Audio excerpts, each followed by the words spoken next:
चलिए आज हम टॉपिक देखते हैं क्या, कार्बोहाइड्रेट्स। ठीक है, कार्बोहाइड्रेट्स में सबसे पहले तो मैं आपको बेसिक डेफिनेशन अब नहीं बताऊंगी क्योंकि बोर्ड का एग्जाम है। ओके, बेसिक डेफिनेशन तो ये है कि these are the compounds having carbon hydrogen oxygen having general formula CH2O की होल पावर n। नहीं पढ़ना हमें बस डायरेक्ट डेफिनेशन पढ़नी है। What are carbohydrates? आप बोलोगे दीज आर पॉलीहाइड्रोक्सी अल्डिहाइड्स और कीटोन। ठीक है, पूरी डेफिनेशन इसी के अंदर आ गई। ठीक, एक मिनट मैं एग्जांपल पहले देती हूँ तो आपको ज़्यादा समझ में आएगा। एग्जांपल है C6H12O6। इसे ही हम ग्लूकोज बोलेंगे और इसे ही हम क्या बोलेंगे? फ्रक्टोज। चाहे ये बोल लो चाहे ये बोल लो। क्यों? ये तो अभी मॉलिक्यूलर फार्मूला है। ठीक, अब देखो मैं क्या करने वाली हूँ, इसको ओपन करने वाली हूँ। एक बार मैं ग्लूकोज के लिए करूँगी और एक बार मैं इसे ओपन करूँगी किसके लिए? फ्रक्टोज के लिए। ठीक, 6 कार्बन की आपको चेन बनानी है। बना लिया आपने? ठीक, डेफिनेशन में मैंने क्या लिखा हुआ है? डेफिनेशन में मैंने लिखा है पॉलीहाइड्रोक्सी। पॉली का मतलब many, hydroxy means OH group. ठीक है, एंड अल्डिहाइड का मतलब CHO ग्रुप। यानी कि अगर मैं आपको इसके अंदर एक अल्डिहाइड ग्रुप बना दूँ, बना दिया मैंने। अल्डिहाइड ग्रुप वही तो होता है कार्बोनिल ग्रुप जिसकी 2 वैलेंसी खाली होती है। एक सेटिस्फाइड है कार्बन से और अगर एक भी वैलेंसी हाइड्रोजन से सेटिस्फाइड होगी then it is definitely aldehyde. ये चीज़ मैंने आपको पहले ऑलरेडी बताई हुई है। कार्बोनिल ग्रुप की एक वैलेंसी भी अगर हाइड्रोजन से सेटिस्फाई है तो वो अल्डिहाइड होगा। तो देखो ये अल्डिहाइड ग्रुप हो गया, राइट। अब अल्डिहाइड तो हो गया। पॉलीहाइड्रोक्सी का मतलब आपको बाकी सब जगह पर OH लगाने हैं, बट ना लगाओ OH, एक शर्त है 1 2 3। This is the third carbon. Third carbon का OH किधर होना चाहिए? लेफ्ट में। ठीक, फिर उसके बाद क्या? OH, फिर उसके बाद क्या? OH, फिर उसके बाद क्या? OH। वैलेंसी पूरी कर लो। यहाँ पर क्या लगा लोगे? H। वैलेंसी कार्बन की 4 होती है, 3 नजर आ रही है। क्या लगा लोगे? H। क्या लगा लोगे? H। क्या लगा लोगे? H। और कितने H लगाओगे? 2। तो आप देखिए ये बन गया आपका स्ट्रक्चर किसका? ग्लूकोज का। ठीक है, बन गया। अब देख रहे हैं आप डेफिनेशन, आप यहाँ क्या कह रही है? पॉलीहाइड्रोक्सी। डेफिनेशन कह रही है this is polyhydroxy aldehyde. Clear हो गया? अब ना ये तो हो गया ग्लूकोज का। फ्रक्टोज का बनाने जा रही हूँ। कार्बन की अगेन कितने की चेन लूंगी मैं? 6 कार्बन की ले ली चेन। मुझे क्या बनाना है? कीटोन। अब ऑलवेज रिमेंबर कीटोन के अंदर कार्बोनिल ग्रुप तो होता है but both the valencies are satisfied by carbon. तो अब दोनों को कार्बन से सेटिस्फाई करना है तो ऑब्वियसली इस CO ग्रुप का इधर और इधर दोनों तरफ कार्बन होगा, राइट ना। अब बाकी सब जगह क्या लगाओगे? कीटोन तो हो गया but the word polyhydroxy is common, तो आप बाकी सब जगह OH लगाओ। एक बार फिर शर्त है कि OH आपको किधर लगाना है? लेफ्ट में। नहीं आई बात समझ में? थर्ड वाला लेफ्ट में, बाकी सारे किधर? राइट में। वैलेंसी पूरी करो। यहाँ कार्बन की 4 होनी चाहिए थी तो 2 वैलेंसी किससे सेटिस्फाई होंगी? हाइड्रोजन से। एक और 2। क्लियर हो गया? तो अब देखो ये फॉर्मूला हो गया ग्लूकोज का और ये किसका हो गया? फ्रक्टोज का। एक शॉर्टकट जुगाड़ और याद रखो, G से ग्लूकोज और G से एक वर्ड होता है ग्रेप। ठीक है, तो दिस इज ग्रेप शुगर। तो आपके जो अंगूर के अंदर शुगर होती है वो ग्लूकोज होती है। F से फ्रक्टोज और F से फ्रूट शुगर। जितने भी आप फ्रूट्स खाते हैं उनके अंदर जो शुगर आपको मिलती है वो फ्रक्टोज होती है। ओके, ये ऑब्जेक्टिव के लिए आपका काम करेगा क्वेश्चन। अब आप इसे भूल जाओ, मुझे बताओ कि क्या डेफिनेशन क्लियर हुई या नहीं हुई। So these are polyhydroxy aldehyde और कीटोन। ठीक है, यहाँ पर आपको एक चीज़ देखनी है कि इन दोनों का मॉलिक्यूलर फार्मूला सेम था। सेम है ना मॉलिक्यूलर फार्मूला दोनों का, लेकिन ये आपस में कौन है? आप देखिए सब कुछ सेम है, डिफरेंस जानते हो कहाँ? फंक्शनल ग्रुप पे। इसके पास अल्डिहाइड है, इसके पास कीटोन है, बाकी एवरीथिंग इज सेम। ठीक, तो इसका मतलब अगर मॉलिक्यूलर फॉर्मूले सेम हो प्रॉपर्टीज़ में तो डिफरेंस होगा ही होगा इनकी। और वो डिफरेंस जो है वो किसकी वजह से हो? फंक्शनल ग्रुप की वजह से। तो उन्हें हम बोलते हैं फंक्शनल आइसोमर्स। क्लियर हो गया? तो ये दोनों आपस में क्या है? Functional isomers. And one most important thing is that कि आप इन दोनों फार्मूलोज के अंदर क्या देखोगे? फार्मूले के अंदर क्या देखोगे? Chiral carbon. ठीक है, अब कायरल कार्बन कितने? कायरल कार्बन का मतलब होता है ऐसा कार्बन जिस पर 4 डिफरेंट ग्रुप लगे हों, A B C और D। तो उसे हम एस्ट्रिक्ड कार्बन से इंडिकेट करते हैं, उसको कायरल कार्बन बोलते हैं। और ये रिस्पॉन्सिबल होता है स्टीरियो आइसोमर बनाने के लिए। स्टीरियो आइसोमर आपने पढ़े होंगे जो स्पेस में अरेंजमेंट की वजह से बनते हैं। तो होल्ड रखिए उसे। अब अपना कायरल कार्बन चेक करो। ये कार्बन तो कायरल नहीं हो सकता, क्यों? इस पर ग्रुप देखो कितने हैं? 1 2 और ये पूरा 3। Only 3 groups are there, that's why not chiral. इसको देखो कायरल है या नहीं है? 1 2 OH ग्रुप डिफरेंट है, CHO ग्रुप डिफरेंट है और पूरा ग्रुप डिफरेंट है। जल्दी बोलो कायरल है या नहीं है? ये वाला बोलो कायरल है। 1 2 ये 2 कार्बन का ग्रुप और ये देखो, नहीं है बस ये कायरल है नहीं है, 1 2, ये देखो 2 कार्बन का OH वाला ग्रुप, ये 3 कार्बन का, ठीक है, ये भी कायरल है नहीं और ये कायरल नहीं है बिकॉज सिमिलैरिटी है। तो टोटल कायरल कार्बन्स कितने हैं? 4। तो एक बात याद रखना, ऐसे इसमें भी कायरल कार्बन चेक कर लो, ये कायरल नहीं है और लास्ट वाला कायरल नहीं है, ये भी कायरल नहीं है क्योंकि 3 ग्रुप हैं, 1 2 और 3, राइट ना। So this one is chiral, आप देखो 1 2 3 और 1 4, ये वाला कायरल है, 1 2 3 और 4, ये वाला देखो 1 2 ठीक है 3 और 4, ठीक है, ये नहीं है। So there are 3 chiral carbons and there are 4 chiral. इसका मतलब डेफिनेटली यहाँ पर क्या होगा कि जो ये कायरल कार्बन है इस पर HOH की पोजीशन चेंज होती रहेगी और उससे जो आइसोमर बनेंगे उन्हें हम कहते हैं स्टीरियो आइसोमर। क्या बोलते हैं? Stereo isomer. कैसे बनेंगे डजंट मैटर, ठीक, कितने बनेंगे ये आपको पता होना चाहिए। स्टीरियो आइसोमर हम निकालते हैं किससे? 2 की पावर n से। And what is n here? n का मतलब होता है नंबर ऑफ कायरल कार्बन।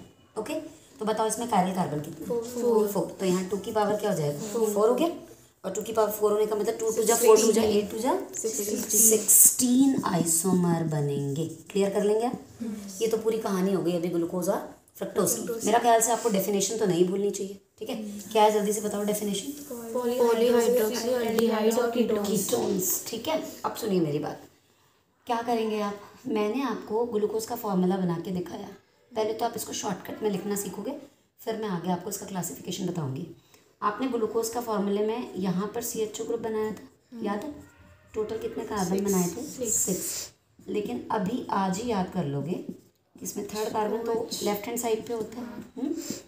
अब ये आपका स्ट्रक्चर बन गया, राइट? अब ना ये आप देखो ये चीज़ सेम है, CHOH, बोलो CHOH CHOH CHO, but this is not matching, this is CH2H, right? And this one is also not matching CHO। तो हम क्या करेंगे, ऊपर की तरफ तो CHO लिखेंगे हमेशा। whenever we will write the formula of glucose, तो हम ऊपर की तरफ तो CHO लिखेंगे और नीचे की तरफ हम क्या लिखेंगे? CH2OH, और बीच में जानते हो क्या लिखेंगे? CHOH का होल 4, CHOH का होल 4। नहीं आई बात समझ में? बोलो कोई प्रॉब्लम? ठीक है, तो ये तो हो गया आपका ग्लूकोज का फॉर्मूला। अब अगर मैं फ्रक्टोज की बात करूँ तो फ्रक्टोज में आपको याद होगा मैंने आपसे कहा था कि टोटल कार्बन तो 6 होते हैं, ठीक है, और सेकंड पोजीशन पे CO ग्रुप, ऊपर की तरफ अब आप CH2H लगाओगे, बाकी ये होता है ना सेम। इसका स्ट्रक्चर जब भी आप लिखोगे तो देखो ऊपर और ये सेकंड दोनों डिफरेंट है, कहीं कोई मैचिंग नहीं है, और लास्ट वाला भी डिफरेंट है। अगर कुछ कॉमन है ना तो ये 3 कॉमन है, so you have to write here CHOH का होल थ्राइस, ठीक है? शॉर्टकट में आप ये फॉर्मूला लिख लोगे, कोई प्रॉब्लम तो नहीं, ठीक है? क्लासिफिकेशन ऑफ कार्बोहाइड्रेट्स, ठीक है, जिनमें सबसे पहला क्लासिफिकेशन है on the basis of taste, taste के बेस पर आपकी जो है वो शुगर्स 2 टाइप की होती हैं। कौन कौन सी? सॉरी, कार्बोहाइड्रेट्स 2 टाइप के होते हैं। कौन कौन से? शुगर्स एंड नॉन शुगर्स, ठीक है? What do you mean bye sugars and non sugar?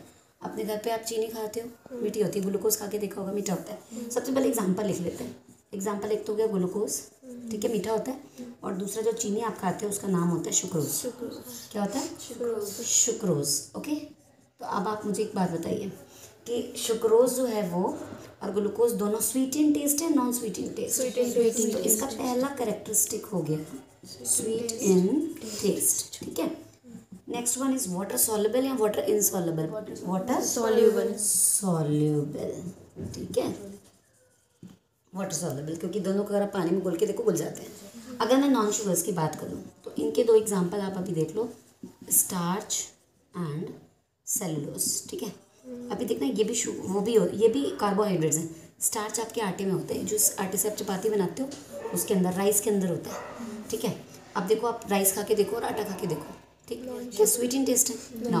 और सेलुलोज आपका होता है घास फूस में, बोलो, ठीक है, ग्रास के अंदर होता है। तो देखिए ग्रास कभी खा के देखो, मीठी लगती है क्या? नो। तो इसका मतलब ये दोनों कैसे हैं? ये स्वीट इन टेस्ट है तो ये क्या हो जाएगा? Non sweet in taste. Okay, अच्छा, ये वाटर सॉल्युबल है तो ये कैसा हो जाएगा, वाटर इनसॉल्युबल।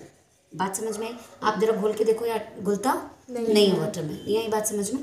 तो अब ये क्लासिफिकेशन आप एग्जाम्पल अपने आप अगर लिख लोगे, जानते हो, तो आपको ना कैरेक्टरिस्टिक दोनों अपने आप आ जाएंगे और डिफरेंस अपने आप लिखना आ जाएगा, डिफरेंशिएट आप कर लोगे कि ये दोनों स्वीटिंग टेस्ट में वाटर सॉल्युबल है और ये नॉन स्वीटिंग टेस्ट और वाटर इनसॉल्युबल। पहला हो गया। सेकंड क्लासिफिकेशन है on the basis of functional group. किसके बिहाफ पर है, फंक्शनल ग्रुप। अब देखिए फंक्शनल ग्रुप के बेस पर अगर हम देखें तो दो तरीके, कीटोस। ओके, अब देखो क्या करेंगे आप, अल्डोज और कीटोस है। तो देखो अल्डोज में क्या होता है, वो सारी शुगर्स जिनके पास अल्डिहाइड ग्रुप होगा। कौन सा ग्रुप होगा, अल्डिहाइड। मैं इसका एग्जांपल लिख दे रही हूँ, ग्लूकोज, तो आपको जल्दी समझ में आएगा। आपको याद है ग्लूकोज का शॉर्टकट फार्मूला था, ऊपर CHO देन CHOH का whole 4 then CH2H। Now you can see कि इस वाली शुगर के पास क्या है, CHO ग्रुप, राइट। तो इसका मतलब अल्डिहाइड ग्रुप है, दैट्स वाई इसे हम क्या बोलेंगे, अल्डोज। इसका एग्जांपल आप रख लो फ्रक्टोज, ज़्यादा सिंपल हो जाएगा आपके लिए, आपको जल्दी याद हो जाएगा। और आप देखिए आपको फ्रक्टोज का फार्मूला याद होगा, CH2H C double bond O CHOH का होल 3 थ्राइस और फिर CH2O। और you can see ketonic group है, that's why it is known as ketose. Clear हो गया, बस इतना सा ही डिफरेंस है, ठीक। ऑल saccharide units या all carbohydrates that contains aldehyde group, aldose that contains ketonic group, ketones, ठीक। एग्जाम्पल दोगे। नेक्स्ट क्लासिफिकेशन जो है वो है on the basis of reducing nature, on the basis of reducing nature, ठीक है। एक बार मैं आपसे एक बात पूछना चाहूँगी, आपने जब कभी भी वो पढ़ा था अल्डिहाइड एंड कीटोन, तो उसमें ना दो रिएजेंट पढ़े थे। एक आपने पढ़ा था टॉलेंस रिएजेंट, पढ़ा था टॉलेंस रिएजेंट, शायद आपको नहीं याद रह गया, मैं याद दिला देती हूँ। उसकी एक्टिव स्पीशीज Ag2O हुआ करती थी, ठीक है। अभी इतना ही बताऊंगी, डिटेल नहीं। वैसे तो टॉलेंस रिएजेंट होता था सिल्वर अमोनिकल नाइट्रेट का एक्वस सोल्यूशन, याद आया कुछ, ठीक है। नहीं पढ़ना अभी हमको सिर्फ एक्टिव स्पीशीज देखनी है। The active species of Tollens reagent is Ag2O, ठीक। और फैलिंग सोल्यूशन की अगर मैं बात करूँ तो आपको सिर्फ इतना याद रखना, फैलिंग सोल्यूशन की एक्टिव स्पीशीज CuO होती है, राइट। वो सारी शुगर्स जो इनके साथ रिएक्ट कर जाएंगी, रिएक्ट कौन करेंगी, जिनके पास अल्डिहाइड ग्रुप होगा फ्री और कीटोनिक ग्रुप होगा। अब आपको कि मैम हमने जब अल्डिहाइड में पढ़ा था, अल्डिहाइड कीटोन चैप्टर में, तो आपने यही तो पढ़ा था कि जितने भी अल्डिहाइड्स होते हैं उनमें देखो CO ग्रुप की आइदर साइड पर एक तरफ H जरूर होता है। तो ये तो माइल्ड ऑक्सीडाइजर है, एक ही ऑक्सीजन देने की इनकी वो है कैपेसिटी, तो ये ऑक्सीजन जो है वो यहाँ एंटर कर जाती थी, याद है। और क्या बनता था, RCOOH प्लस क्या बनता था 2Ag, इसे हम क्या कहते थे, सिल्वर मिरर। याद आया नहीं आया, बोलो। तो क्या होता है कि टॉलेंस रिएजेंट उन सारे कंपाउंड्स को जिनके अंदर अल्डिहाइड होता है उनके साथ रिएक्ट करके सिल्वर मिरर बना लेता है।